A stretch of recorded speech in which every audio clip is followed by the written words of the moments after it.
오늘 요한계시록 8장 6절부터 9절까지의 말씀을 읽었고 3주 전에 1절부터 5절까지의 말씀을 우리가 상고했어요. 이제 3주 전에 상고를 해서 잘 기억이 나지 않으셨을 수도 있을 것 같아가지고 8장 1절부터 5절까지의 말씀을 우리가 다시 한번 잠깐 상고한다면은 일곱째 인을 떼시니까 하늘이 반시 동안쯤 고요하더라. 이 반시 동안쯤 고요하다. 나팔을 불기 전에 이제 이와 같이 고요하다 이렇게 말씀을 하시면서 일곱 나팔을 받았는데 일곱 나팔을 받고 나니 이제 6절에서 일곱 천사가 나팔을 불기를 예비하는데 그 사이에 이제 3절부터 5절까지의 말씀이 있어요. 3절부터 5절까지의 말씀은 이미 이제 우리가 상고했던 것처럼 기도를 말하는 거죠. 금향로에 담긴 기도. 이 금향로에 담긴 기도와 또 성도들의 기도가 있다. 금향로에 담긴 기도와 성도들의 기도가 있다. 그러면서 나팔 불기 전에 이제 이와 같은 금초대 교회가 이와 같은 믿음의 기도를 할 수 있는 자가 되어야 될 것을 말씀하고 있는 것이죠. 반시 동안쯤 고요하다라는 것은 이처럼 마치 주님이 이 땅에 오시기 전에 말라기 선지자 이후에 약 한 400여 년 동안 하나님으로부터 어떠한 말씀도 없고 마치 고요했던 것처럼 이와 같은 것을 통해서도 우리가 알 수 있듯이 이제 이 나팔을 통해서 이제 환란이 시작이 되고 있음을 말씀하고 있는 것이죠.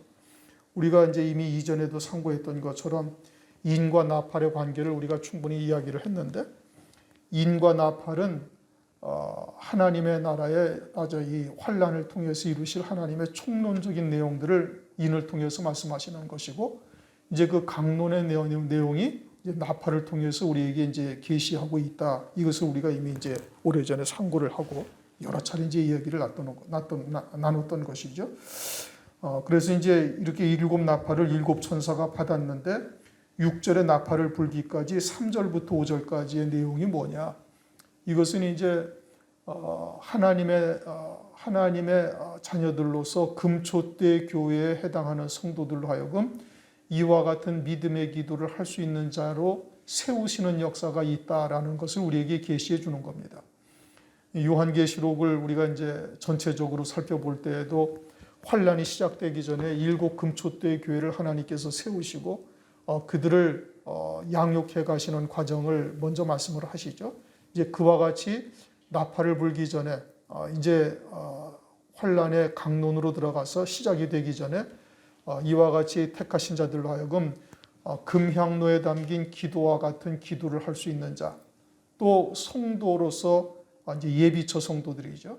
예비처 성도들이 그에 합당한 믿음의 기도를 할 수 있는 자들로 세워지는 과정들이 먼저 있음을 우리에게 말씀하시는 거예요. 그러니까 그들의 기도가 끝나자 이제 불과 또 뇌성과 음성과 번개와 지진이 난다.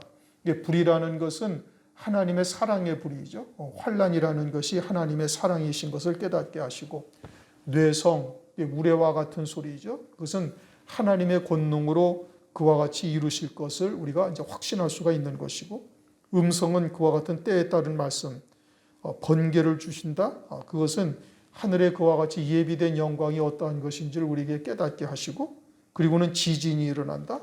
이것은 영존할 것들만 남게 하시는 역사, 이와 같은 역사가 있음을 말씀하고 있는 겁니다. 그러므로 이제 일곱 나팔을 불게 되어지는데 일곱 나팔은 이제 환란의 시작이다. 이제 뭐 이건 여러 차례 우리가 계시록 6장, 계시록 9장, 계시록 11장을 통해서 인과 나팔의 관계를 이제 여러 차례 우리가 상고해 본 바인데 인과 나팔은 인은 총론적인 내용이에요. 계시록 5장을 보면은 일곱 인봉된 책이죠. 그러니까 일곱 인이 떼어지고 나면은 환란을 통해서 이루실 하나님의 모든 뜻이 다 드러난 것이죠. 그런데 다시 이제 나팔을 또 말씀하시는 것은 이제 그것을 이제 강론으로서 이제 구체적으로 또 다른 시각으로 하나님의 말씀을 우리가 이제 환란의 때가 다시 시작이 되어짐을 말씀하고 있는 겁니다. 그렇게 이제 나팔이 이제 6절에서 이제 불게 되죠. 일곱 나팔을 가진 일곱 천사가 나팔을 불기를 예비하더라. 이제 환란이 다시 시작된다라는 의미인 겁니다. 그렇게 이제 환란이 시작된다라는 것은 이제 광의적인 해석이죠.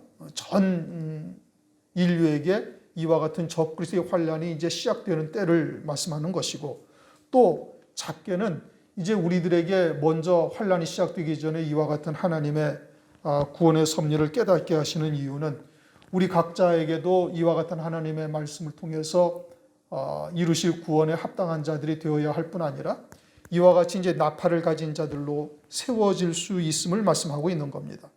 에스겔서 33장 2절 3절을 보면은 하나님께서 에스겔에게 파수꾼과 같이 나팔을 불어야 될 것을 말씀하고 있죠.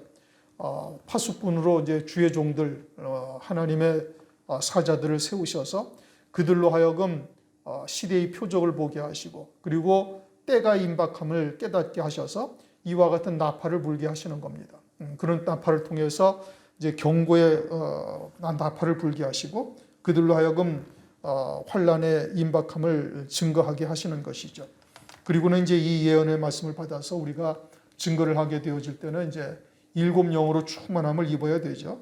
성령의 시대는 이 은혜 시대에는 이제 일반적으로 성령의 시대로서 성령의 충만함을 이제 받으면 되지만 환란 날에는 그러한 일반적인 성령의 은사, 성령의 역사로 가지고서는 되지 아니하고 이제 일곱 영으로 충만함을 입어야 되는 것임을 이제 요한계시록을 통해서 말씀을 하고 있는데, 그렇게 나팔을 불 수 있는 자들에게는 하나님께서 예언의 권세를 주시며 아울러 일곱 영으로 충만함으로 하나님께서 역사를 하셔서 환란 날에 능히 이제 나팔을 불 수 있도록 은혜를 베풀어 주시는 겁니다. 그렇게 해서 이제 7절 첫째 천사가 나팔을 부니 피 섞인 우박과 불이 나서 땅에 쏟아지매 땅의 3분의 1이 타서 사위고 수목의 3분의 1도 타서 사위고 각종 푸른 풀도 타서 사위더라. 이제 첫째 천사가 나팔을 불죠. 환란이 시작되었다라는 뜻인 겁니다. 그러자 이제 피 섞인 우박과 불이 나서 땅에 쏟아진다. 그렇게 말씀하고 있어요. 피 섞인 우박과 불이 났다. 그럼 뭐 그것이 자연적인 현상으로 하늘에서 뭐 엄청난 우박이 내리고 하늘에서 막 불이 내려와 가지고 땅에 쏟아지는 역사네요. 그런 자연적인 현상을 말하는 것이 아니죠. 노아의 때와 같이 홍수가 나서 저희를 다 멸하기까지 깨닫지 못하더라. 인자의 임함은 노아의 때와 같다 말씀하시면서 마태복음 24장에 그렇게 말씀을 하고 있잖아요.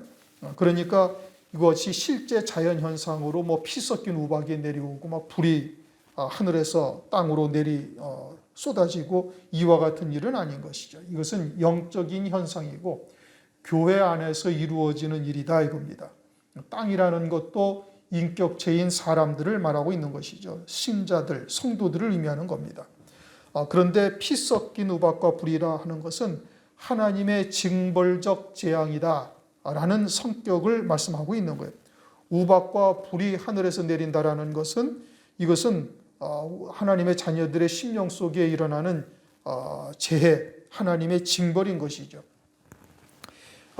이스라엘 백성들이 애굽에 종살이를 하고 있을 때 일곱 번째 재앙으로 이와 같은 뇌성과 우박과 불로 애굽 땅을 징벌하신 역사가 출애굽기 9장에 있어요. 그런데 이것을 어떻게 설명을 하시는가 하니 출애굽기 9장 18절을 보면 내일 이맘때 내가 중한 우박을 내리리니 애굽의 개국 이래로 그 같은 것이 있지 않던 것이라 이렇게 말씀하시요. 그런데 이 우박과 불이 애굽 땅에 내린 것이 일곱 번째 재앙이거든요. 그 앞에 이미 6번이나 이와 같은 이적과 재앙이 이미 있었던 것이에요. 애굽의 하수가 뭐 피가 된다든지 개구리나 파리의 재앙이라든지 기타 등등 이와 같은 이적과 재앙이 있었을 때는 애굽의 개국 이래 없던 일들이에요. 그것도. 그런데 그때는 그렇게 표현하지 아니하시고 이 일곱 번째 재앙에서만 애굽의 개국 이래로 없던 재앙이다라고 말씀하고 있어요.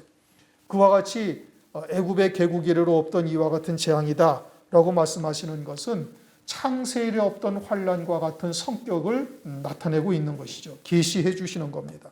그러므로 애굽이라는 것은 애굽의 그와 같은 우박과 불이 내려가지고 뭐 우박으로 다 부서지게 하고 작물이나 이런 것들이 다 못 먹는 것들이 되게 하고, 그리고 불이 내려서 그런 것들을 다 불살라 버렸는데, 이와 같은 역사가 임하는 것은 애국과 같은 신앙에 그와 같은 일들이 벌어진다, 이런 겁니다.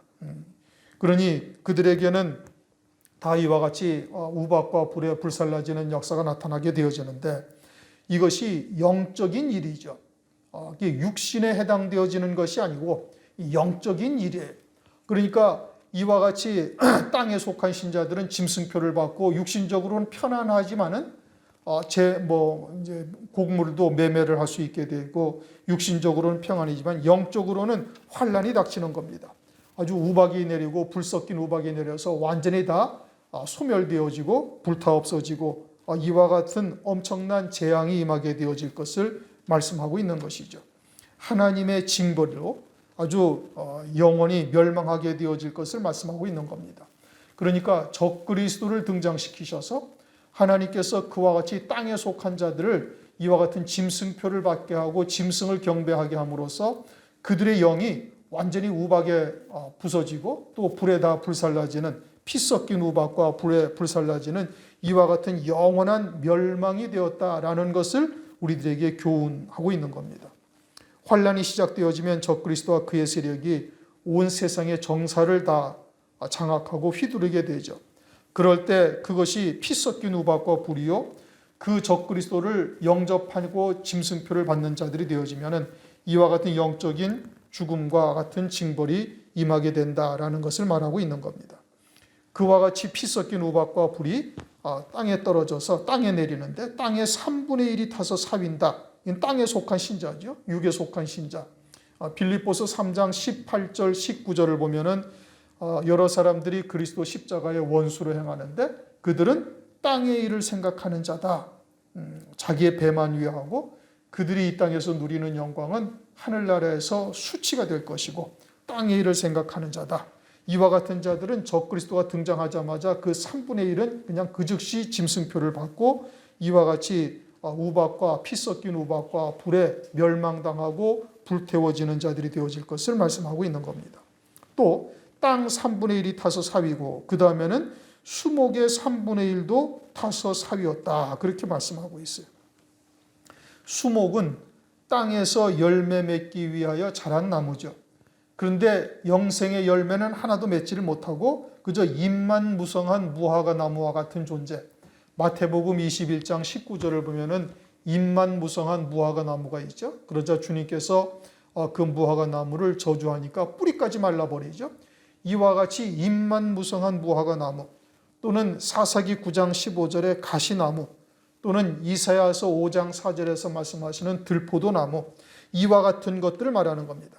자신들은 신앙생활을 열심히 한다고 하지만 잎만 무성하고 들포도와 같이 먹지 못할 열매만 맺고 있는 것이죠. 그러니 하나님의 보시기에는 그저 아무 열매 없는 신앙인 겁니다. 행위적으로는 하자가 없죠. 그러나 영적으로는 전혀 영생에 잇대어 사는 삶이 아니다 이겁니다. 이와 같은 신앙은 주로 이제 기도원이나 이런 데서 설교하는 목사들이나 기도원 원장들을 보면은 하늘의 복도 이야기를 하고 아울러서 땅의 복도 이야기를 합니다. 이와 같이 하늘과 땅에 한 발씩 걸치고 있는 이와 같은 설교하는 자들이 마찬가지죠. 이와 같은 자리에 있는 겁니다. 이러한 신앙은 적그리스도가 등장하자마자 그냥 3분의 1은 그를 경배하고 짐승표를 받고 그 이후 점진적으로 다 멸망에 떨어지게 되어진다. 이것을 말씀하고 있는 겁니다. 각종 푸른 풀도 타서 사위더라. 푸른 풀, 각종 푸른 풀이라는 것은 씨 없는 풀이죠. 이것은 영생이라는 것 자체를 아예 생각지도 아니하는 것이죠. 씨 없는 풀은 창세기 1장을 보면은 짐승의 먹이로 준 겁니다. 그러면 씨 없는 풀을 짐승의 먹이로 주었다라는 의미는 이들이 씨 없는 풀과 같은 신앙은 짐승들과 같은 신앙이다 이겁니다. 영생과는 전혀 상관이 없는 신앙생활을 하는 자들이죠. 멸망하는 짐승과 같은 신자들. 이러한 신앙의 신자들도 역시 적그리스도가 등장하자마자 그 즉시 짐승표를 받고 짐승을 경배하는 자가 되어지는 거예요. 그러나 영에 속한 자요 거듭난 자가 되어져서 때에 따른 말씀으로 양육받은 자들, 특히 마지막 때 금초대 교회에 속한 성도들은 짐승표를 받을 수가 없죠. 짐승이 무엇인지, 그리고 주님이 이제 그로부터 7년 후면 재림하실 것을 알고 있으니 그와 같은 것을 받을 수가 없고, 그러니 그러한 권세에 불사름을 당하지 아니하는 겁니다. 이렇게 망하는 자들은 다 세속적이고 육적인 신자들이죠. 적그리스도가 나타나서 평화를 보장하고 세상에 있는 난제들을 해결하고 또 그와 같이 아주 존경받는 인물로 등장하게 되니까 그를 경배하고 짐승표를 받게 되어지는 겁니다. 환란이 시작되어지게 되면은 적그리스도가 등장을 하고 거짓 선지자가 등장을 하죠. 그렇게 해서 온 세상에 공황 상태에 이른 경제가 안정이 되고 분쟁이 사라지게 되어지고, 이와 같은 세상의 난제들을 해결하니까 세상에 속한, 땅에 속한 자들은 그 즉시 아주 그냥 흠모할 만한 자로 그를 경배하고 짐승표를 받게 되어지는 겁니다. 문제는 이와 같이 그리스도인이 돼 땅에 속한 자 또는 잎만 무성한 나무 또는 풀과 같은 신자들이 이처럼 가장 먼저 멸망의 길로 짐승표를 받게 되어질 것을 계시하고 있는 거예요. 여러분들이 요즘 뉴스를 보시면 아주 특이한 게 하나 얼마 전에 말씀을 했어요. 뉴스에 참 나왔어요. 말씀을 했다는 게 아니고 중국이 사우디와 이란과의 국교를 정상화시켰잖아요. 여러분들이 잘 아실지 모르지만 사우디와 이란은 이슬람교의 핵심적인 두 파의 아주 우두머리들인 겁니다. 수니파와 시아파라는 이슬람교가 아주 상당히 원수처럼 서로 대적하고 있었던 사이들인데, 이 사우디와 이란의 외무장관이 중국에서 서로 만나가지고 서로 외교 관계를 다시 복원시키고 정상적으로 돌아오리라고 이 관계를 갖다가 정상화시킨 거예요. 이 회교도권이 그 두 아주 이 맹주들이 있어가지고 절대 타협을 할 수가 없었던 일들이 벌어진 거예요. 이제 회복이 되어진 것이죠. 이것이 우리가 성경적 시각으로 바라볼 때 아주 신기한 일이 벌어진 겁니다. 회교권이 연맹체가 될 수 있는, 한 몸이 될 수 있는 계기가 마련됐다라는 뜻이에요. 그러니까 세상에서 이루어져가는 이와 같은 정치적인 일들도 우리가 유심히 살펴볼 수 있어야 되는 것이죠. 그리고서는 지난번에도 말씀드린 것처럼 이런 미국의 세상에서의 그런 경제적인 지위가 조금씩 무너져 내리고 있다라는 것도 아주 심각한 문제인 겁니다. 주님의 말씀하시는 이제 이러한 공황 또는 적그리스도의 등장, 이와 같은 것이 이제 점진적으로 한 걸음씩 한 걸음씩 다가가고 있다라는 뜻이에요. 우리가 이러한 뉴스를 보면서도 하나님의 말씀을 통해서 이런 하나님의 뜻이 이루어져 가는 것을 우리가 볼 수 있어야 되는 것이죠. 그처럼 적그리스도의 등장이 또 거짓 선지자, 이제 둘째 천사가 나팔을 부니까 불붙는 큰 산이 등장하라는데, 이것은 이제 거짓 선지자에 대한 내용인 겁니다. 첫 번째는 적그리스도에 대한 내용이 이제 주고, 두 번째 불붙는 큰 산은 이제 종교적인 문제예요. 이것도 오늘날 이미 이루어져 가고 있는 것이죠. 8절 둘째 천사가 나팔을 부니 불붙는 큰 산과 같은 것이 바다에 던지우매 바다의 3분의 1이 피가 되고, 이제 불붙는 큰 산이 등장을 해서 바다에 던지운다. 불붙는 큰 산은 에레미야 51장 24절 25절을 보면 불탄 산이 등장을 하고, 이 불탄 산이 바벨론인 것을 말씀하고 있어요. 에레미야 51장 24절 25절을 보면 이렇게 말씀을 하셔요.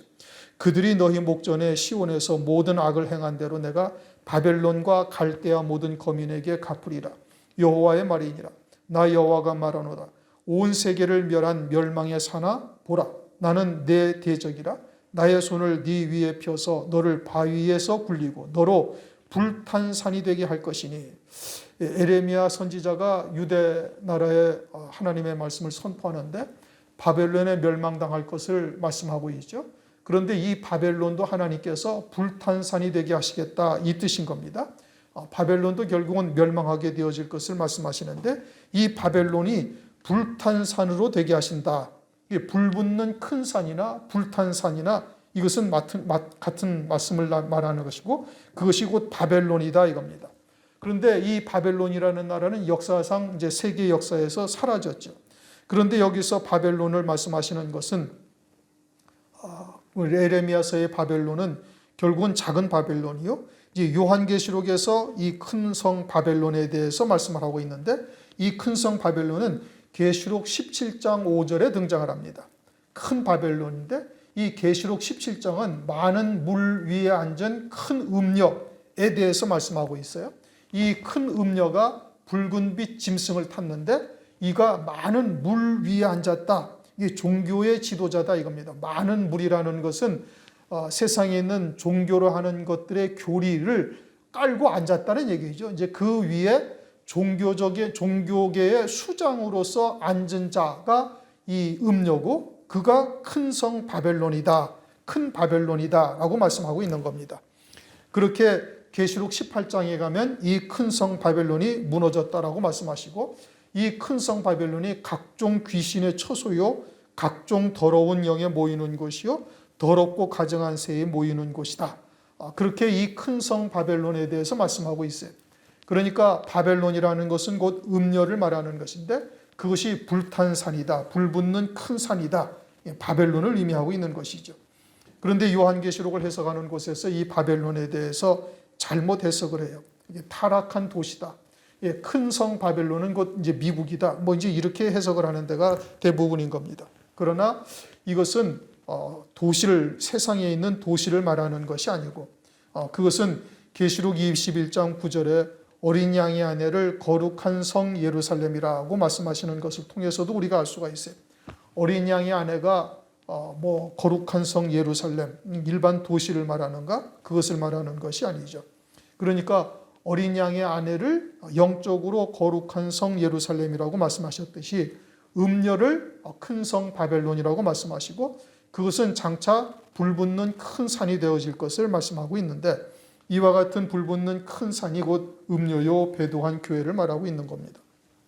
오늘날 이 큰 성 바벨론을 이루기 위해서 이제 WCC라는 것 또는 UN과 같은 곳에서 하는 일이 온 세상을 하나가 되게 하기 위하여 여러 가지로 일을 하고 있습니다. 특히 종교계에서는 이제 WCC가 이처럼 모든 종교를 망라해서 통합된 종교 조직으로 만드는 것이 이제 그들의 이제 하고자 하는 일이죠.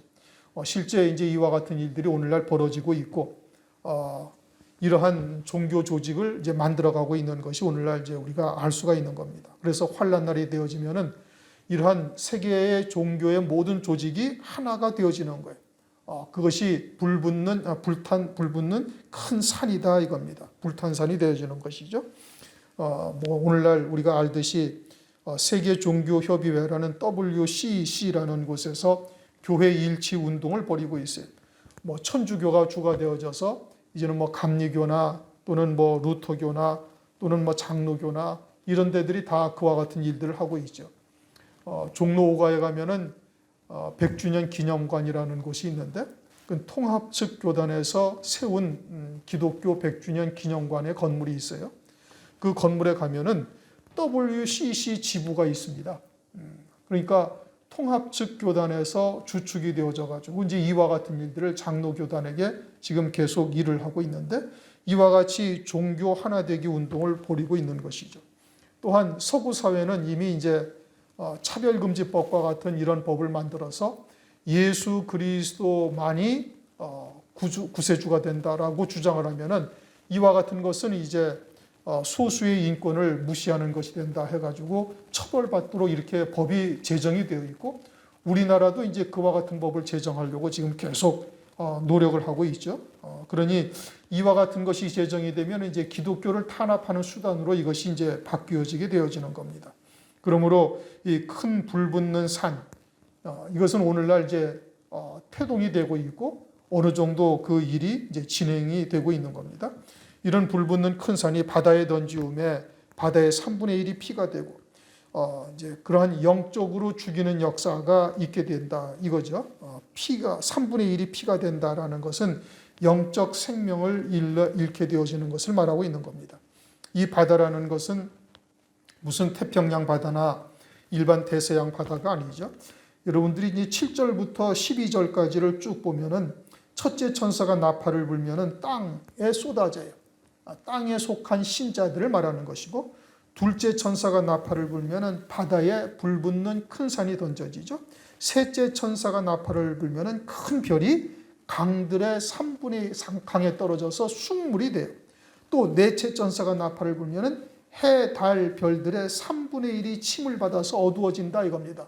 그러니까 이것이 실제 천체나 또는 바다나 물샘에 떨어진다 이런 것을 말하는 것이 아니고 다 영적인 의미를 가지고 있는 것이죠. 땅이라는 것이 하나님의 자녀들이요, 또 나무라는 것이 땅에서 열매 맺기 위하여 자라난 이와 같은 나무들, 성도들을, 영적인 상태의 성도들을 말하는 것처럼 바다도 역시 마찬가지인 겁니다. 태평양이나 대서양 바다가 아니라 죄악의 바다죠. 이게 의인 중 악인이 있는 곳. 마태복음 13장 49절을 보면은 천국은 마치 바다에 그물을 치고 각종 물고기를 잡는 것으로 비유하고 계세요. 그러면서 의인 중 악인을 갈라내서 다시 바다에다 던져버려요. 그러니까 예수를 믿기는 하지만 악을 행하는 자, 믿음으로 살지 아니하는 자들이 있는 곳이 바다예요. 또한 마태복음 8장 28절 보면은 가다라 지방의 무덤에 사는 귀신 들린 자에게 주님이 가셨는데 그 귀신들을 돼지떼에 들어가도록 주님께서 허락하시고 그 돼지떼가 바다에 들어가서 몰사하죠. 그럼 돼지는 짐승이니까 죽지만은 귀신은 영물이니까 죽지는 않고, 그러니까 바다는 여전히 귀신들이 있는 곳이고 그와 같이 악한 자들이 모인 곳이요 풀무불에 들어갈 자들이 있는 곳이 바다인 겁니다. 그러한 곳에 있는 자들의 피가 피가 3분의 1이 피가 된다. 그 영적인 생명이 죽임을 당한다. 이와 같은 것을 말하고 있는 것이죠. 그러니까 둘째 나팔은 종교적인 면에서의 이제 이와 같은 종교가 하나가 되고, 그리고 기독교도 그 안에 들어가서 이와 같이 영적으로 죽는 것을 나타내고 있는 것이고, 첫 번째 나팔은 정치적인 면에서 이제 적그리스도가 등장할 것을 말씀하고 있는 것이고, 9절 바다 가운데 생명 가진 피조물들의 3분의 1이 죽고 배들의 3분의 1이 깨어지더라. 그러면 예수 믿는 생명을 가진 자들이 이제 죽게 되어진다 이거죠. 바다의 가운데 생명 가진 피조물들의 3분의 1이 죽고, 즉 생명 가진 피조물이라는 것은 성도들을 말하는 것이고 통합된 종교 속에 있는 그리스도인들을 말하는 겁니다. 예수 믿고 성령을 받아서 영생이 무엇인지는 알고는 있죠. 그런데 자기 교회가 이와 같이 큰 성 바벨론에 들어가게 되어지니까 그 영적인 생명이 죽임을 당하는 것을 말하고 있는 거예요. 목사가 또 그 교단이 그와 같은 곳에 들어가게 되어지니, 그러니 그 안에 있는 성도들은 그냥 자연적으로 다 함께 망하는 것이죠. 그러니 계시록 18장을 보면 큰 성 바벨론에 이제 두 증인들이 외치죠. 내 백성아, 그곳에서 나와서 그들의 죄에 참여하지 말고 그들이 받을 재앙을 받지 말라. 계시록 18장 4절 보면 그렇게 권면하고 있는 겁니다. 음녀교회에 있는 하나님의 백성들을 향해서 두 증인이 하나님의 말씀을 그와 같이 증거하고 있는 거예요. 그래서 두 증인의 말씀을 듣고 나오는 자들이 되어지면 사는 자가 되죠. 그렇게 환난 가운데 두 증인이 증거하는 말씀을 듣고 나오는 자가 되어지면 후 3년 반에 이제 예비처로 옮겨져서 재림하시는 그리스도를 혈육의 몸으로 맞이하게 되어지는 겁니다. 그러면서 배들의 3분의 1이 깨어진다. 배들의 3분의 1이 깨어진다. 바다의 생명 가진 자들의 3분의 1이 죽고 배들의 3분의 1이 깨어진다. 이게 모두가 다 연결된 말씀이죠. 배라는 것은 노아의 방주가 교회를 의미하듯이 이것은 교회를 말하는 겁니다.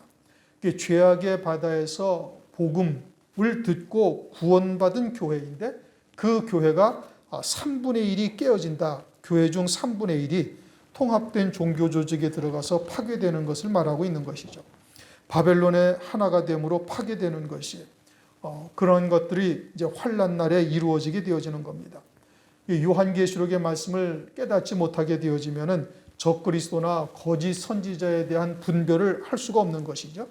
사람의 시각이나 세상의 시각에서는 아주 당연한 일이고 아주 필연적으로 그와 같이 이루어질 수밖에 없는 일들이에요. 그러나 영적인 시각에서 보면은 이와 같은 것들을 이제 분별할 수가 있는데 육에 속하고 세상에 속한 자들은 이와 같은 것을 전혀 분별할 수가 없는 겁니다. 그래서 짐승표를 받고 짐승을 경배하는 자리에 서게 되고 결국은 영원한 멸망에 이르게 되어지죠. 그렇게 교회의 3분의 1이 짐승이 등장하자마자 그 즉시 다 짐승표를 받고 이와 같이 아주 멸망의 길로 가게 되어질 것을 말씀하고 있는 것이고, 그리고서는 점진적으로 더 이제 거의 모든 교회가 이와 같은 음료 교회가 되어져서 환난 날에 하나님의 진노의 심판을 받는 자들로 떨어지게 되어질 것을 계시하고 있습니다. 오늘은 6절부터 9절까지의 말씀을 우리가 상고를 했습니다. 천사가 나팔을 부는 것이 오늘날 우리들에게 무엇을 의미하는가? 그것은 환난의 시작이 이제 그때부터 시작이 되어지는 것이고 강론적인 내용이고, 그러할 때 땅, 바다, 강의 물샘 또는 하늘의 해와 달과 별들이 그 즉시로 이처럼 멸망의 길로 가게 되어지는 이러한 역사가 있게 된다. 짐승표를 받고 짐승을 경배하며 멸망길로 빠지게 되어지는 역사가 있다. 그러므로 우리가 영적인 감각을 더욱더 예민하게 갖고 하나님의 말씀을 통해서 분별할 수 있는 자들이 되어야 될 것을 말씀하고 있는 겁니다. 기도하겠습니다. 하나님 아버지 감사합니다. 오늘도 요한계시록의 말씀을 통해서 환난 날에 이루실 하나님의 구원의 세계를 살펴볼 수 있게 하심을 감사를 드립니다. 이와 같은 하나님의 말씀을 통해서 우리가 더욱 영적인 분별력을 가지고 경각심을 갖게 하시며 마지막 때를 대비하여 때에 따른 말씀으로 아구까지 채워서 넉넉히 승리할 수 있는 자로 세워질 수 있도록 은혜 위에 은혜를 더하여 주시옵소서. 성령 하나님께서 함께 하시고 또 인도하시고 역사하여 주실 것을 믿사옵고 예수 그리스도 이름으로 감사하며 기도드립니다. 아멘.